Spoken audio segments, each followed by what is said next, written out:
శ్రీ గురుభ్యో నమ.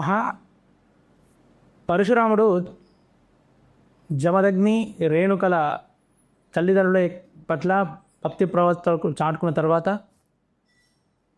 ఒకానొక సమయం లోపల కార్తవీర్యార్జునుడు ఆ సమయం లోపల మాహిష్మతి రాజ్యాన్ని పాలిస్తున్నవాడు కార్తవీర్యార్జునుడు. మాహిష్మతి అని వింటూ ఉంటాం. ఆ మాహిష్మతి ఇక్కడిదే కార్తవీర్యార్జునుడు. ఆ కార్తవీర్యార్జునుడు ఎలాంటి వాడంటే గొప్ప క్షత్రియ ధర్మం తెలిసిన రాజు. అంతేకాదు ఆయన గురించి మనకు పురాణాల లోపల దత్తాత్రేయ ఉపాసకుడిగా, ఆయన అనేక రకాలుగా ఆయనకు 1000 బాహువులు కలిగినవాడు, సహస్ర బాహువులు కలిగినవాడు, 1000 చేతులు కలిగిన ఆ కార్తవీర్యార్జునుడు ఒకానొక సమయం లోపల ఆకలి దప్పికల చేత బాధపడుతూ, వేటాడి ఆకలి దప్పికల చేత బాధపడుతూ ఈ జమదగ్ని ఆశ్రమాన్ని చేరినాడు.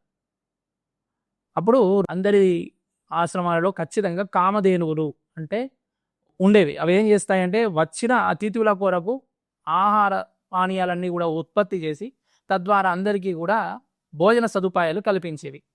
అలా ఆకలి దప్పిక చేత వచ్చిన కార్తవీర్యార్జునుడి ఆకలి తీర్చడానికి జమదగ్ని ఆ కామధేనువుకు ఏ పదార్థాలు చేయాలి, పంచభక్ష పరమాణాలు చేయమని ఆదేశించినాడు. తద్వారా చక్కగా పంచభక్ష పరమాణాలన్నీ కూడా తయారయ్యాయి. అవన్నీ కూడా వడ్డనగా వడ్డించి తద్వారా ఆ కార్తవీర్యార్జునుడి ఆకలి దప్పికలు తీర్చినారు.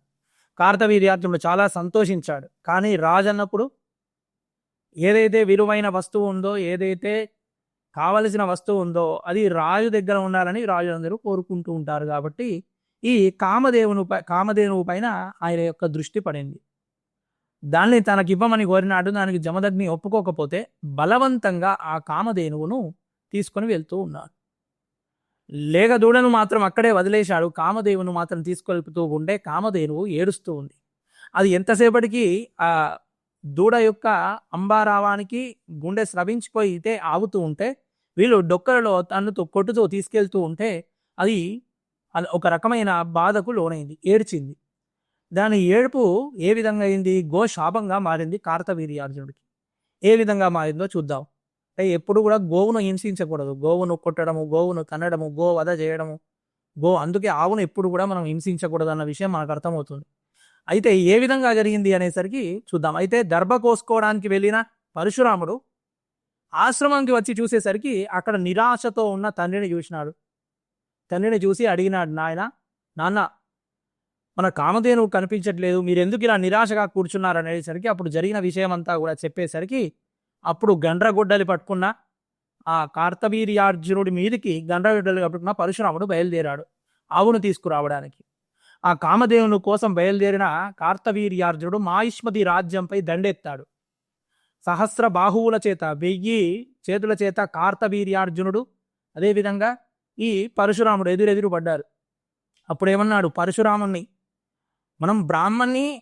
మనంతట మనం బ్రాహ్మణ్ణి చంపడం తప్పు, కానీ బ్రాహ్మడే మన మీదకి యుద్ధానికి వచ్చాడు, కాబట్టి దీనిలో ఎటువంటి తప్పు లేదు, మీ అందరూ కూడా ఈ వెర్రి బాలకుడిని సంహరించండి అని చెప్పేసి కార్తవీర్యార్జునుడు అక్కడ ఉన్న సైనికులకు కానీ సామంతరాజులందరికీ కూడా చెప్పాడు. అప్పుడు ఆ మాహిష్మతి రాజ్యాన్నంతా కూడా తునాతునకలు చేసి గండ్రగొడ్డలి చేత అందరిని కూడా చంపేశారు.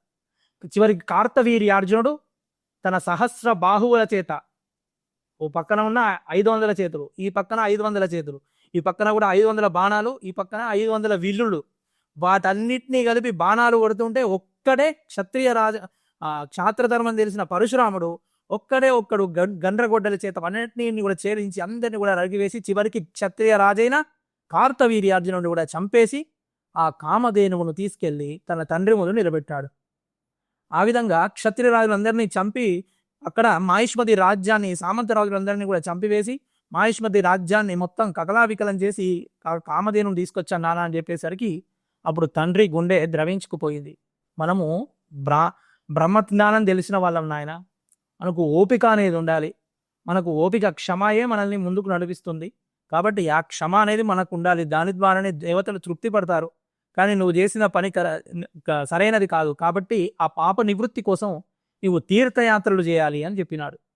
అప్పుడు క్షమించమని వేడుకొని కామధేనును అప్పగిచ్చి తీర్థయాత్రలకు బయలుదేరాడు పరశురాముడు. ఆ విధంగా తీర్థయాత్రలన్నిటికీ కూడా బయలుదేరి అక్కడ తాను చేసిన పాపానికి నివృత్తి చేసుకోవడానికి, కార్తవీర్యార్జునుడిని చంపిన పాపానికి నివృత్తి చేసుకోవడానికి పరశురాముడు అనేక క్షేత్రాలను సదర్శనం చేసుకోవడం జరిగింది.